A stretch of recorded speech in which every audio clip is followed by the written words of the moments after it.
Where Does Time Fly might be my new favourite Figment short. This was released in 1989, directed by Mark Jane, written by Jamie Simons, with the voice of Figment provided by Billy Barty. And as always, IMDb does not tell me the name of the actors playing the children in this, so if you do know, please feel free to let me know.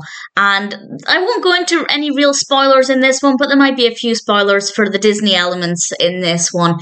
And as I said, I absolutely loved it. The whole thing is about 15 minutes, as always, and Figment is trying to write a story. And it has to be an original story, and he enlists the help of these two children to help him. And we have some wonderful, wonderful moments in this one. Based on the title, this is not what I thought it was going to be about. And it's all about, well, how we can travel through time in novels, in stories, and the children look at different stories. For example, Dickens's A Christmas Carol and how they go back in time with that, and they begin to tell a pirate story that was set in the past, and I love that. I love that. In fact, I feel like it's something that a lot of people love about reading, the fact that we can travel back in time, whether you're reading a contemporary publication that's set in the past, or you're reading a work that was published 50, 100, 200 years ago. I love that time travel element. And it's one of the reasons why I don't actually read that much contemporary fiction. I do prefer novels written in the past, as it were, because I love the differences in vocabulary, and I feel like obviously they're going to be much more accurate, in general, accurate depictions of that time period.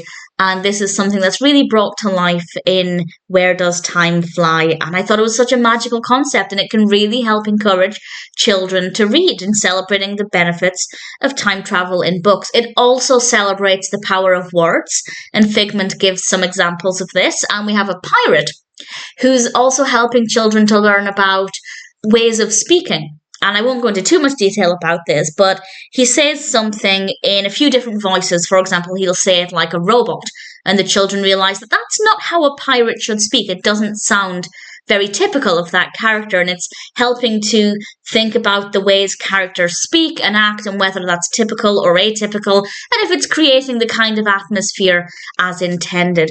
It also, I absolutely love this as well, it encourages research to help improve the imagination, because we are focusing on the pirate theme, and one of the children says that they don't really know much about pirates, and they suggest researching so that they can use their imagination more, because the more you know, the more you can imagine. And I absolutely adore that. That is such a powerful message, and it's not something that I've ever come across before. I'm not saying it doesn't exist in any other films or shows aimed at children.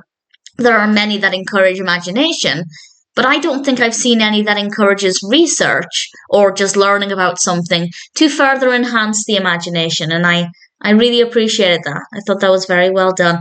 As I said, we get some Disney animations in this one as well. For example, we have Peter Pan, which was a great one to include, and a few others as well, which is always nice to see in a Figment short. I rather enjoyed this one. As I said, I think it might be my new favourite Figment film. I definitely had a lot of fun with this. Not what I expected it to be about, but absolutely not in a bad way. Where Does Time Fly is pretty brilliant, and I really thoroughly recommend it.